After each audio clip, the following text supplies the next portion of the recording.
Alexandra Ampuero es periodista del el diario La República. Alexandra Ampuero, además nosotros preguntamos al diario La República quién creen que debería compartir su experiencia con la cobertura de COVID, e inmediatamente nos dijeron, tiene que ser Alexandra, porque Alexandra ha estado detrás de la cobertura de COVID durante todo este tiempo. Entonces, Alexandra lo que va a hacer es darnos su caso, su experiencia de cómo ha cubierto desde la República toda esta pandemia, tanto desde el punto de vista médico-científico, como desde el punto de vista político probablemente, y además nos dará, que es lo más importante, lecciones y aprendizajes, porque ya lo que nos queda, además luego de 4 días, es que los periodistas, como todos los peruanos, peruanas,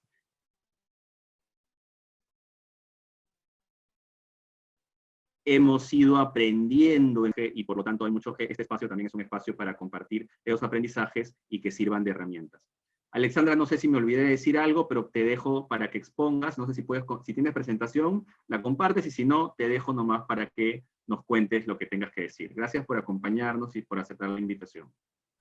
Sí, muchas gracias a ustedes por invitarme. En realidad, yo vengo cubriendo la pandemia desde el año pasado, a inicios de la pandemia. En realidad yo entré al diario La República y lo primero que me mandaron a hacer fue cubrir la pandemia. Entonces, en ese lapso he podido observar algunas fuentes oficiales que sería bueno que todos tengamos a la mano al momento de querer contrastar información, ¿no? Siempre la fuente oficial va a tener cierto peso en nuestros reportajes, así que es bueno saber qué fuentes en la internet hay disponibles para que podamos hacer ese trabajo más fácil. Para empezar, creo que ningún periodista estuvo preparado para cubrir una enfermedad de esta magnitud. Generalmente siempre las enfermedades han sido tocadas solamente por las secciones de sociedad, por las secciones de ciencia, pero no a la escala en la que verdaderamente se inmiscuye también en los asuntos políticos. Entonces, también ha sido un reto para nosotros, para todos los periodistas que hemos tocado ciencia y salud, tratar de obtener ese registro político, ese registro económico. No ha sido una tarea sencilla, igual creo que al principio de la pandemia hubieron muchas imprecisiones en la ciencia que luego se fueron perfilando, y justamente fue ese el ánimo también de la República por tratar de perfilar mejor a sus periodistas y darlos como que a diferentes secciones y a cubrir diferentes cosas. Yo tuve la oportunidad de cubrir el asunto vacunas específicamente desde que inició la pandemia, y lo he visto en todo este desarrollo, desde lo científico, que es la eficacia, la efectividad, qué ensayos clínicos se están desarrollando, hasta lo político, que es lo último que ha salido del vacuna gate, que ha remecido bastante, es un escándalo de corrupción claramente. Entonces, en ese interín, creo que antes de pasar al tema de vacunas, me gustaría compartir con ustedes primero 3 fuentes, que son creo las fuentes que están más al acceso de todos y que nos pueden ayudar, como les dije al inicio, a poder tener mayor precisión al momento de informar. Entonces voy a compartir pantalla para enseñarles esto. No sé cómo comparto pantalla. Ahí está.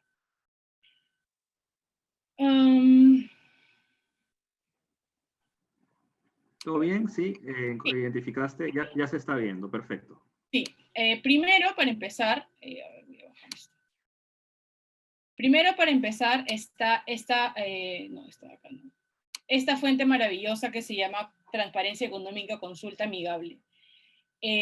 Ustedes pueden digitar, como lo estoy haciendo ahorita, no sé si lo están viendo, pueden digitar aquí Consulta Amigable MEF en cualquier buscador, y les va a salir el seguimiento de ejecución presupuestal, que hay, entre paréntesis se llama Consulta Amigable. Y aquí hay un ítem directamente para recursos COVID, ¿no? Consulta Amigable COVID-19, que es lo que tenemos acá.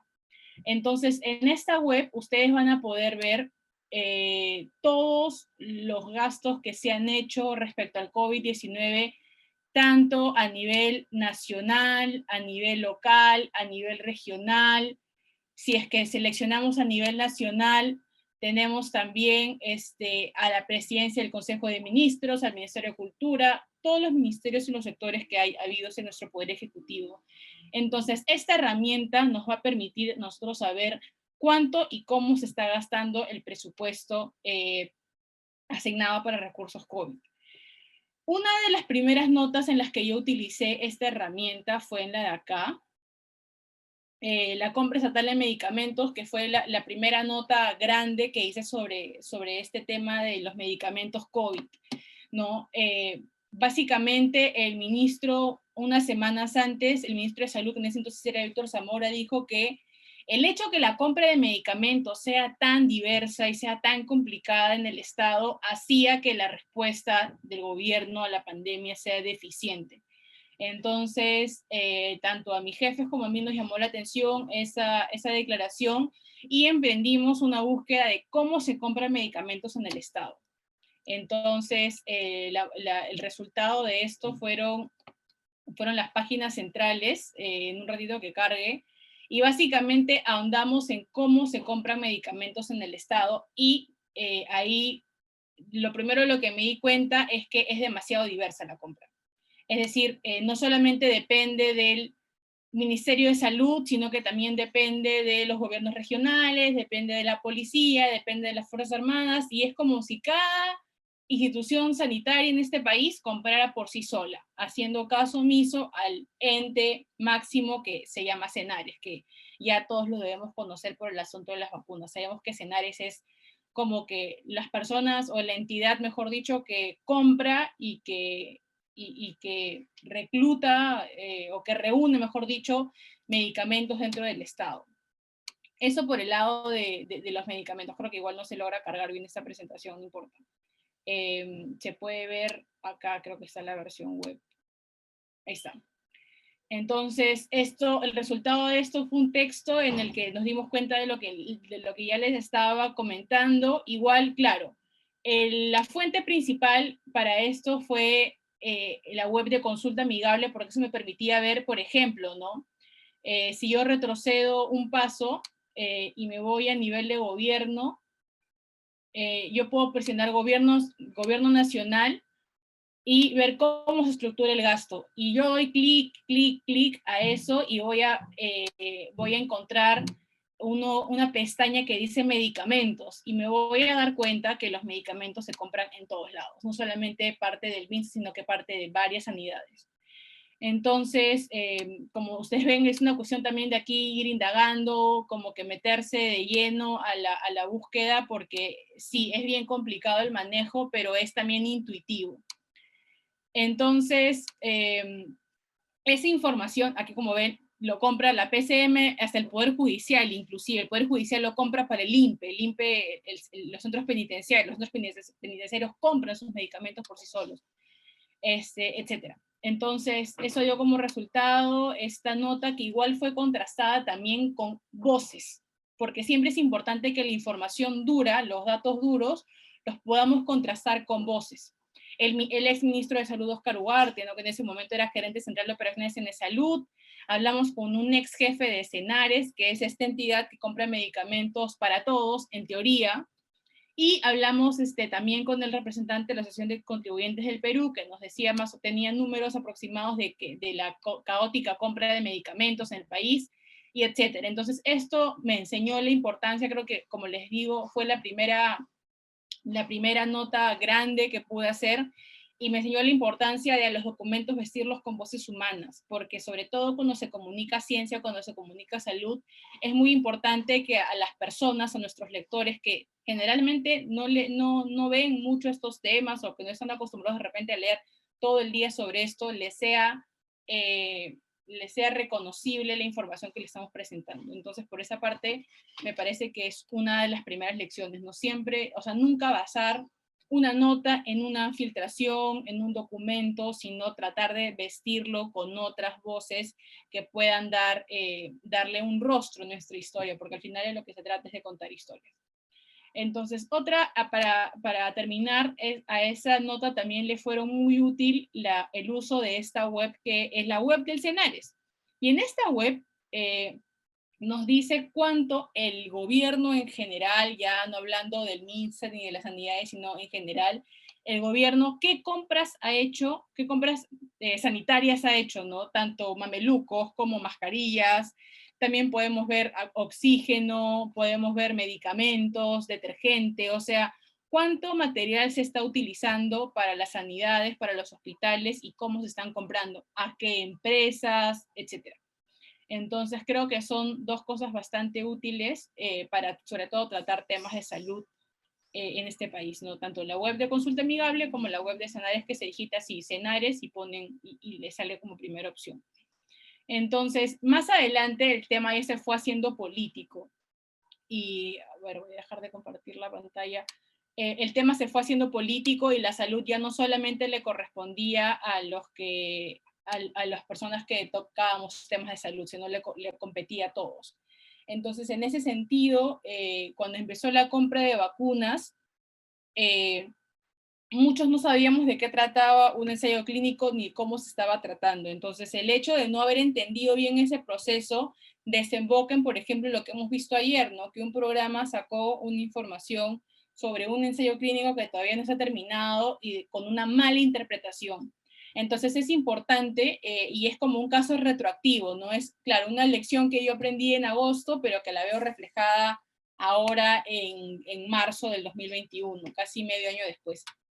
Entonces, eso nos ayuda, por ejemplo, a cultivar fuentes en el aspecto científico con investigadores de las universidades y también con los investigadores de sus ensayos clínicos, ¿no? Investigadores que están actualmente haciendo algún servicio para combatir la COVID-19. Entonces, la facilidad que tuve yo al momento que vi esa noticia en ese canal fue consultar directamente con estas fuentes y tener la potestad para decir esa información está siendo mal interpretada. Entonces, esa también es otra, sí, debe ser quizás uno de los focos más grandes que tengamos los periodistas que nos queremos dedicar a los temas de ciencia y salud, ¿no? Más allá de las fuentes en el gobierno que querramos cultivar, es muy importante ver a las fuentes de los ensayos clínicos, a las fuentes de las universidades, porque ellos nos pueden dar que esa es una opinión menos sesgada, ¿no? Con menos sesgo político. Entonces, otra de las herramientas que a mí que me sirvió también para hablar, para entrar más de lleno al tema de vacunas, que fue el tema estrella de esta pandemia, fue el haber tenido el programa Ruta CTI en la República, porque ese programa me permitió a mí conocer fuentes tanto del Ministerio de Relaciones Exteriores como del Ministerio de Salud. Y cuando empezaron a tocarse los temas de vacunas, entonces este programa me dio como el respaldo a mí de ser un periodista que se dedica a investigar estos temas y bueno, como que no es tendencioso que tú de la noche a la mañana te intereses por esos temas. Así que es un buen espaldarazo también mostrarse con las fuentes interesado, ¿no? Entonces, cuando estalló el tema de las vacunas, las primeras fuentes con las que consulté fueron con fuentes del Ministerio de Relaciones Exteriores, de Cancillería, porque ellos eran las cabezas de esta comisión multisectorial. Estamos hablando de de octubre, noviembre, después de la vacancia. Entonces, en ese momento de inestabilidad, el tener o el saber que tenías también contactos dentro de los ministerios te ayudaba a ti a saber ciertas cosas, ¿no? Pero la sorpresa fue muy grata fue poco grata, cuando este año, en febrero, hace poco, en la República, primero nos enteramos que esta información había sido malintencionada o había sido soltada de manera tendenciosa, ¿no? Porque nos enteramos de que funcionarios del gobierno de Vizcarra se habían vacunado clandestinamente con estas dosis de Sinopharm. Entonces, claro, ahí la historia dio un giro total, porque de lo que yo venía cubriendo aspectos científicos, aspectos sanitarios, de los ensayos clínicos y de las vacunas y demás, pasé directamente al plano político, que es un plano mucho más complicado, porque ya no te topas solamente con la información que está textual, ¿no? O la información que está comprobada, sino también te enfrentas con la especulación y te enfrentas con las filtraciones y demás. Entonces, yo sé que quizás para mí ha sido uno de los choques más grandes que he tenido, porque es darte cuenta también de que la fuente oficial no siempre tiene toda la razón, ¿no? Por ejemplo, las ministras las ministras de salud, perdón, la ministra de salud o la primera ministra el año pasado decían que sí, para tal mes del año van a llegar tantas cantidades de vacunas, pero tras tanta incertidumbre, tú te preguntas en ese momento, ¿verdaderamente estarán diciendo la verdad? ¿Y cuál es la certificación o cuál es la prueba de que están diciendo la verdad? ¿No? Porque una cosa es que tú tengas un estimado de cuántas vacunas van a llegar para determinada época del año, y otra cosa es que haya un contrato firmado o que haya un preacuerdo o que haya algún documento vinculante. Entonces, si es que la fuente oficial declara o te dice, ¿no? Para febrero van a llegar 1000 vacunas y no te muestra un contrato firmado por eso, lamentablemente no puedes darle todo el crédito. Sí lo puedes consignar en tu nota, porque igual la fuente oficial siempre tiene un peso dentro del periodismo, pero lamentablemente con tanta desconfianza previa no se le puede dar todo el crédito. Y yo creo que esa fue una de las enseñanzas más importantes que he tenido hasta ahorita haciendo periodismo, ¿no? O sea, lamentablemente la fuente oficial no es 100%, no se le puede dar todo el crédito de primera, no de primera mano, porque, bueno, existe mucha incertidumbre. No es que nosotros no creamos o que simplemente queramos siempre desconfiar de a gratis, sino que toda declaración tiene que venir acompañada de un documento, sobre todo cuando son declaraciones de hechos. Cuando son declaraciones de opiniones, bueno, la opinión es subjetiva, pero cuando estamos declarando hechos, sí, ahí hay que tener un poco más de rigurosidad. Ya cuando estalló todo esto del Vacuna Gate, que lo lanzamos en la República, si no me equivoco, el 14 de febrero, el domingo en la tarde, esa nota desencadenó la renuncia del viceministro de Salud, la renuncia de la canciller en ese momento, y muchas investigaciones demás. Hubo una lista de 487 vacunados, que ya como que se soltó toda la información y nos dedicamos a investigar verdaderamente qué funcionarios habían sido los implicados en este soborno prácticamente, ¿no? Porque así es como lo consignamos nosotros en la República. Estas dosis de vacunas se dieron para que la farmacéutica china tuviera cierta preferencia frente a las demás negociaciones. Entonces, en ese momento, en un momento de crisis política, los periodistas pierden terreno, porque obviamente hay tantas cosas escondidas, tantas cosas que no se pueden decir, que ya cualquier interrogante suena sospechosa. Entonces, aquí yo aprendí a usar y me hice amiga de esta fuente, que se las muestro acá. Esta es la fuente de acceso de transparencia, acceso a la información. Aquí se mandan las solicitudes de acceso a la información público. Por lo menos en el Ministerio de Relaciones Exteriores, cada institución tiene su transparencia o sus solicitudes diferentes, pero tienen ahí como que un plazo, si no me equivoco, de 10 días para responderte, y si el asesor de prensa no te responde, si el mismo ministro no te responde, si ninguna de las fuentes que tú habías cosechado con el tiempo te responde, pues no tienes otra salida que las solicitudes de acceso a la información pública, ¿no? Aquí pones tu nombre, pones tu DNI, pones la institución a la que perteneces, ¿no? Tu correo electrónico, el diario al que perteneces, correo electrónico, hasta la universidad inclusive en la que estás estudiando en ese momento, tu domicilio, tu distrito, y aquí pones la información que solicitas, ¿no? Y luego te preguntan si quieres que esa información venga por correo electrónico, por CD o una copia simple, ¿no? Y dependiendo del modo que quieras que te entregue la información, te van a cobrar, por ejemplo, si lo pides en CD, te pueden cobrar el precio del CD, pero digamos que la información pública no cuesta. Entonces es importante que en los periodistas en estas épocas revaloremos un poco la solicitud de acceso a la información pública, porque lamentablemente los periodistas jóvenes que todavía no tenemos como que las grandes fuentes en el Estado, off the record y demás, tenemos que hacernos, si no puedes entrar por la puerta, pues entra por la ventana. Entonces, esa es una buena forma de hacerlo. Esas son las tres fuentes que a mí me parecen como más importantes enseñarles, porque a mí me han sido súper útiles en todo este tiempo. Y algo que ha pasado recientemente y que quizá los organizadores del evento no lo tenían en cuenta es que yo hace 2 semanas, hace 2 semanas, dejé de trabajar en el Diario de la República para entrar al semanario Gil Ebren en sus 13, justamente después de que estalló el caso del vacuna gay.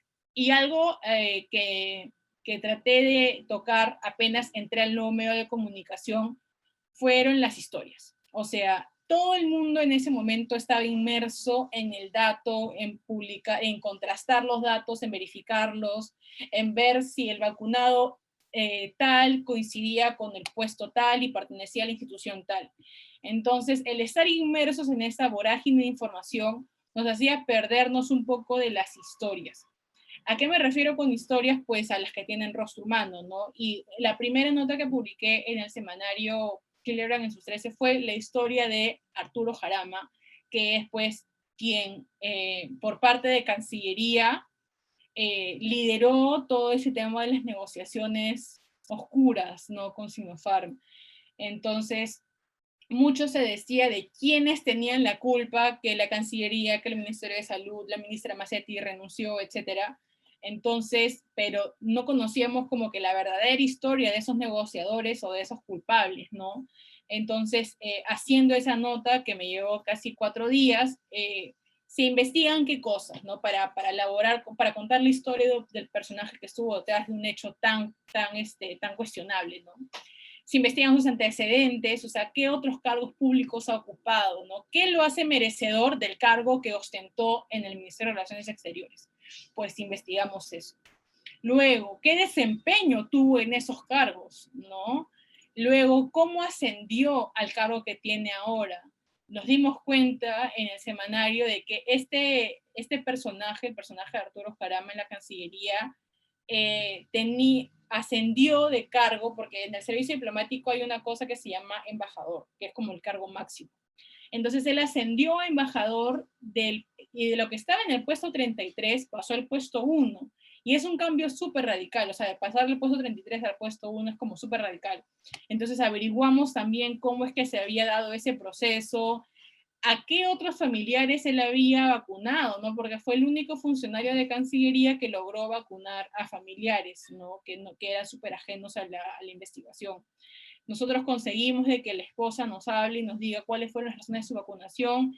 Entonces, de alguna manera logramos construir la historia de cómo este personaje llegó a ser lo que había hecho. Y es muy importante que tengamos, que miremos esas historias ahora que estamos tan inmersos en los datos, porque recordemos que nuestros lectores o que las personas que nos vayan a ver, ya sea en escrito o en audiovisual, quieren escuchar historias, quieren escuchar narraciones, ¿no? No quieren escuchar como que simplemente tal dato dice tal cosa, porque eso los deja en una nebulosa, ya, pero ¿esto qué significa? ¿Y con quiénes los ha contrastado? Y etcétera. Entonces, creo que ese valor del periodismo no debe perderse, ¿no? No debe perderse. Yo soy bastante joven en realidad, pero veo que en esta generación está como que un poco por debajo de la mesa. Entonces, nada, es bueno siempre tenerlo en cuenta, tener en cuenta de a quiénes les estamos hablando, que no solamente es cómo se dice algo, sino también cómo se dice, ¿no? No solamente es lo que se dice, perdón, sino también es cómo se dice, cómo está escrito, cómo está narrado y cómo está presentada la información. Entonces, nada, otra recomendación, y creo que es una recomendación que puede sonar a súper cliché, pero es bueno tenerla en cuenta, es que antes de publicar una información, pensemos a quiénes se la estamos dando, ¿no? Y cuál va a ser, cuál es la verdadera intención de esa información, ¿no? Por ejemplo, y traigo de nuevo el caso de Beto Ortiz, que hizo que me conectara un poco tarde a la transmisión porque estaba escuchando el mensaje de la Premier. El hacer una mala interpretación de datos científicos puede afectar la salud pública de manera tremenda, ¿no? Y creo que ya lo estamos viendo reflejado en las últimas noticias. Entonces, siempre pongámonos en el papel del lector, ¿no? ¿Qué es lo que él va a consumir al final? Y nada, creo que eso sería todo por parte mía y por parte de mi experiencia. Muchas gracias, Alexandra. Lo que voy a hacer es unos 5 minutos de conversación. Aparte, si alguien tiene preguntas, por favor, compártalas. Y yo quiero empezar con una que has mencionado de manera directa e indirecta a lo largo de tu presentación, y es la siguiente. La triangulación de la información es lo primero que, digamos, los periodistas aprenden que deben realizar para tener, digamos, información sólida. Sin embargo, también es conocido que en este mundo de vertiginosidad, en el cual tienes que publicar cada vez más contenidos, la triangulación se pierde y terminas haciendo un copy-paste o sacando, no tú, digamos, los periodistas a veces terminan sacando una información que todavía no han triangulado, no han comparado con otras fuentes. ¿Puedes contarnos, por favor, dentro de estas experiencias que has tenido cubriendo COVID durante este año, primero, cuán importante es, si lo consideras, y lo segundo es, cómo has lidiado con esa tensión de la necesidad de publicar rápido, pero a la vez de triangular la información en cuestiones que, como tú bien acabas de decir, son de vida o muerte? Sí, o sea, yo trabajo en un periódico y en el periódico tenemos un horario de cierre, ¿no? Entonces, si es que tu nota no está lista al horario de cierre, lamentablemente tienes que publicar lo que tienes, y yo miles de veces me he enfrentado a ese horario y decir como que, pero me falta esto y me falta lo otro. Entonces, tú lo que en esos casos grandes, lo que tienes que aprender es a dosificar la información. Algo bueno del periodismo, sobre todo el periodismo que se hace, que se puede publicar en internet, es que tenemos la posibilidad de día publicar una cosa cierta, rotunda, y el día siguiente seguir publicando del tema, y así sucesivamente.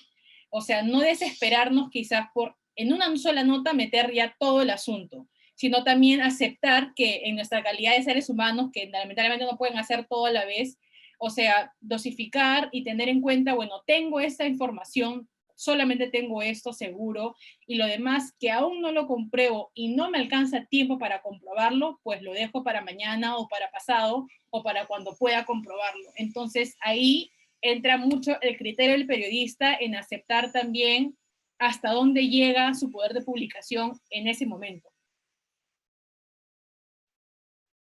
Una siguiente pregunta que hacen aquí es, además tú has tenido directamente la responsabilidad de cubrir lo que hoy se llama el Vacuna Gate, pero quisiera consultarte en específico de una manera, desde el punto de vista periodístico, no de las conclusiones de la investigación, sino del proceso de investigación.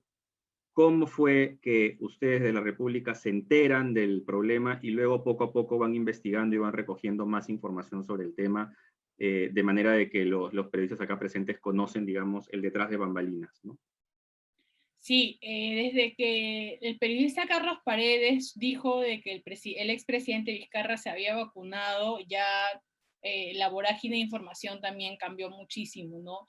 Y en mi caso, como me había dedicado tanto a conocer el proceso de la compra de vacunas, se me encargó, pues bueno, investiga cómo ha sido esto, no fue casi un acto natural. Por eso es que es muy importante que si tú en algún momento tocas un tema y lo sigues tocando consecuentemente, es obvio que te van a llegar casos como estos, ¿no? Eso es lo número uno. Y luego que también nosotros veníamos cultivando fuentes en los diferentes ministerios. O sea, en mi caso, yo trabajaba con fuentes del Ministerio de Relaciones Exteriores desde agosto del año pasado.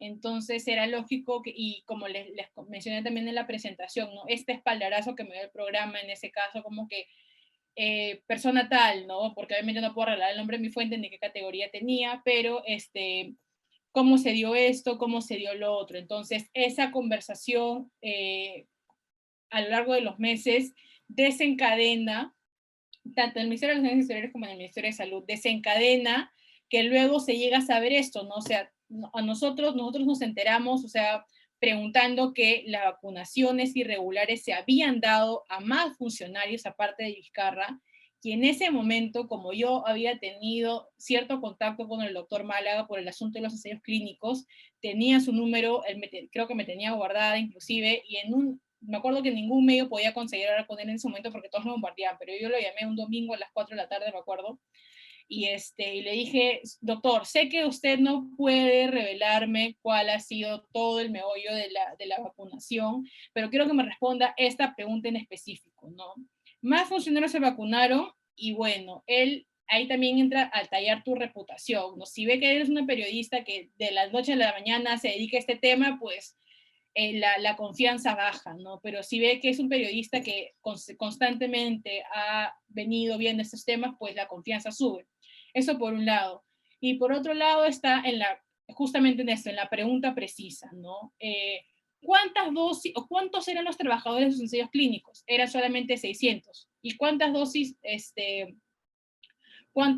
vinieron en total? Eran 1000. Entonces, haciendo las sumas, haciendo las restas, más las preguntas precisas, es que se tienen las respuestas que necesitamos para completar el informe, ¿no? Digamos que ese primer informe en la República fue en alrededor de 60% off the record y 30%, por ejemplo, afirmación sí en non oficial con voz, y un 10% información pública, ¿no? Entonces, teniendo esos estándares y de nuevo, la reputación tanto del medio como del periodista le da un cierto peso a la información off the record, ¿no? Y la información caló y los otros medios luego lo trazaron, o sea, si era verdad, imagínate, son casi, son 487 personas vacunadas al final, ¿no? Hay dos preguntas del público.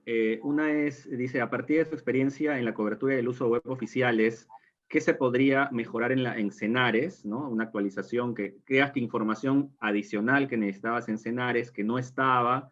Y por otro lado, digamos, si has usado datos abiertos, otras webs, o la web de datos abiertos, dice en particular, y cómo la has utilizado. Sí.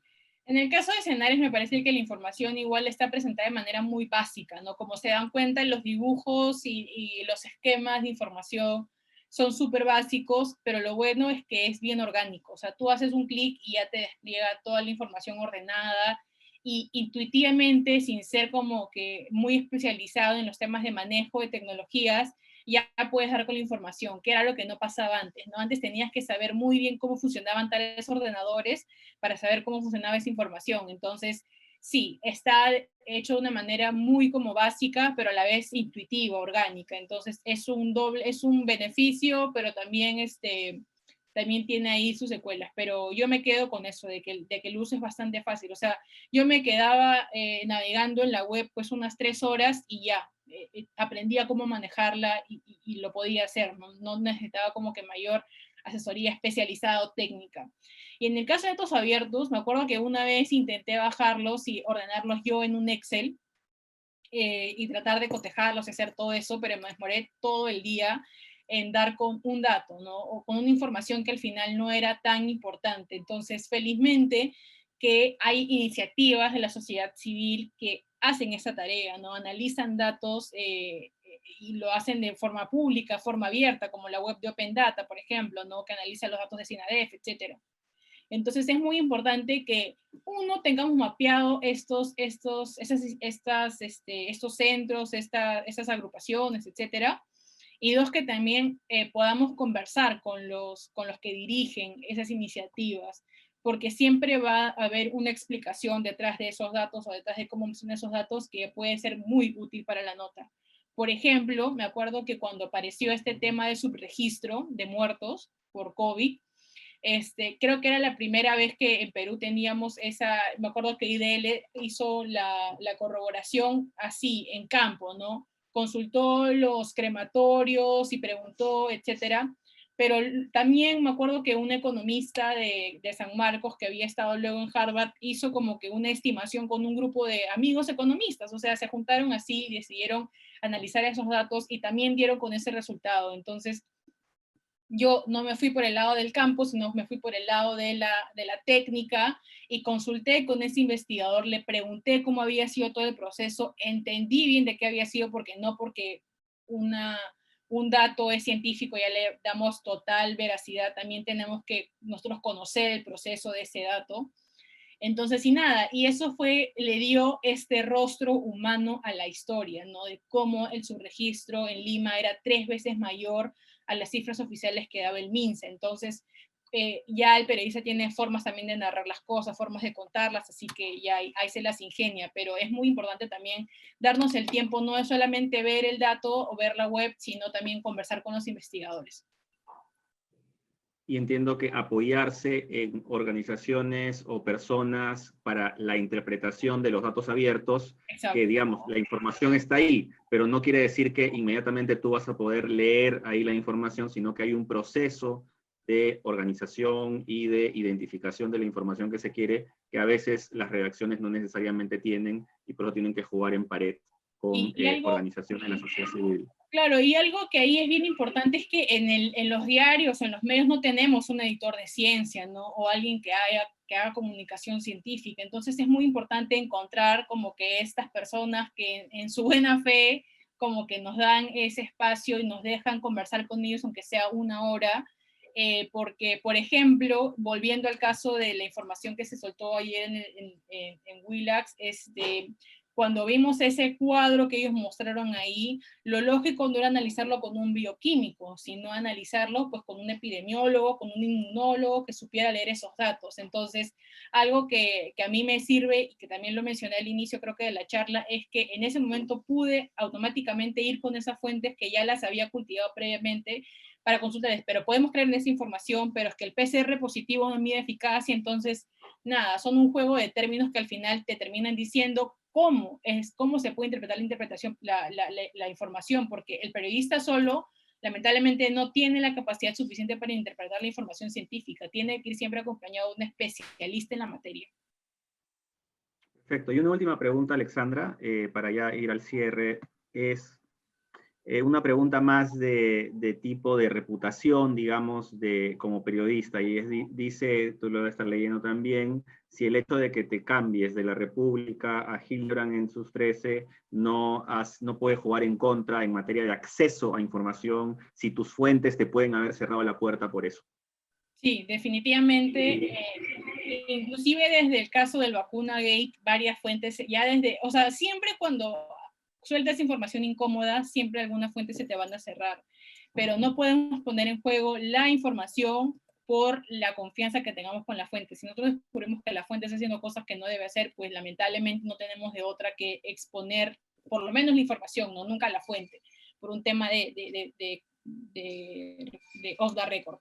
Pero sí, o sea, si ustedes se dan cuenta, la República y el Semanario tienen formas diferentes de contar las historias, ¿no? Formas diferentes de informar, tienen un registro periodístico diferente. Entonces, de hecho que el Semanario tiene también sus anticuerpos, ¿no? Y tiene también personas con las que nunca responden ante ese medio. Entonces, tienes que cargar un poco con esa mochila, asimilarla, aceptarla y, como decía también en la charla, si no puedes entrar por la puerta, pues entras por la ventana, ¿no? Entonces, si es que no te contesta la fuente oficial ENON, pues te vas por sus, no sé, pues buscas a sus asesores, buscas a sus adjuntos, qué sé yo, pero siempre alguien por este ánimo de contar la verdad, porque siempre va a haber gente que quiera contar la verdad, nada, como que ahí te las vas cultivando. Entonces es también parte de la versatilidad del periodista, ¿no? No conformarse como que con una sola persona que le diga cómo son las cosas, sino también ir tratando de buscar otras opiniones. Alexandra, muchas gracias. Me alegra que este seminario de 4 días, cada día 4 horas, termine con la experiencia de una periodista joven, además, porque hemos tenido muchos periodistas con experiencia, con muchos años de experiencia en los medios, comunicadores con muchos años de experiencia, pero me parece que un testimonio de una periodista joven que valora tanto la información, la calidad de la información y el proceso para poder publicar esa información, también es importante mostrar y es un ejemplo también para los periodistas que están aquí, para las nuevas generaciones. Muchas gracias nuevamente, muchos éxitos en tu trabajo y muchas gracias por estar un sábado con nosotros a esta hora. Un abrazo. Muchas gracias por invitarme. Y con esto pasamos ya al cierre. No sé si el profesor Juan Carlos García podría, por favor, prender su cámara para ponerlo en primer plano. Un segundo, ya lo encontré. Bueno, y para cerrar nos acompaña el profesor Juan Carlos García. Él es decano de la Facultad de Comunicación de la Universidad de Lima, de nuestra casa de estudio, la que ha acogido este evento durante 4 días. Y sin más preámbulos, entonces los dejo para las palabras de cierre luego de este seminario. Bienvenido, Juan Carlos. Muchas gracias, Elohim. Buenas tardes, sí, ya son más de las 12, estimados expositores, moderadores y participantes del seminario taller Periodismo y Pandemia, Percepciones y Realidades. Fuimos convocados por un objetivo fundamental y urgente en estos tiempos de incertidumbre: obtener información científica actualizada sobre la pandemia del COVID, así como compartir dicha información y las herramientas necesarias para su difusión a los periodistas que elaboran en los distintos medios de comunicación de nuestro país. Han sido 4 intensas jornadas de 4 horas cada una, en la que destacados médicos, representantes del MINSA, de la Presidencia del Consejo de Ministros, de la Organización Panamericana de Salud, así como periodistas, directivos de medios y docentes de esa casa de estudios, nos dieron ciertas luces para afrontar de la mejor manera posible, con información veraz, esta pandemia, que ha paralizado sin duda y puesto en jaque al mundo entero. La falta de información o el exceso de esta, la llamada infoxicación, constituyen escenarios nocivos para situaciones de crisis, más aún cuando esa información puede estar plagada de las fake news o de datos no verificados. Es aquí, pues, donde la ética del periodista y del comunicador emergen para enfrentar y afrontar, ambas cosas en realidad, la situación de manera responsable. Una de las principales conclusiones que rescato del seminario taller es la necesidad de realizar un trabajo consensuado entre el Estado, las autoridades sanitarias, los organismos internacionales, la empresa privada, los medios de comunicación y la academia, para llevar adelante acciones que permitan contrarrestar la difícil etapa que se vive ante una crisis sanitaria como la actual. Es la única manera de sobrellevar y vencer a la pandemia. Antes de dar por concluido este importante seminario taller, quiero agradecer a quienes hicieron posible esta actividad. En primer lugar, al Centro de Sostenibilidad de la Universidad de Lima, al Ministerio de Salud, a la Escuela Nacional de Salud Pública y a la Sociedad Nacional de Radio y Televisión, así como a todos los expositores y moderadores que han hecho posible este evento.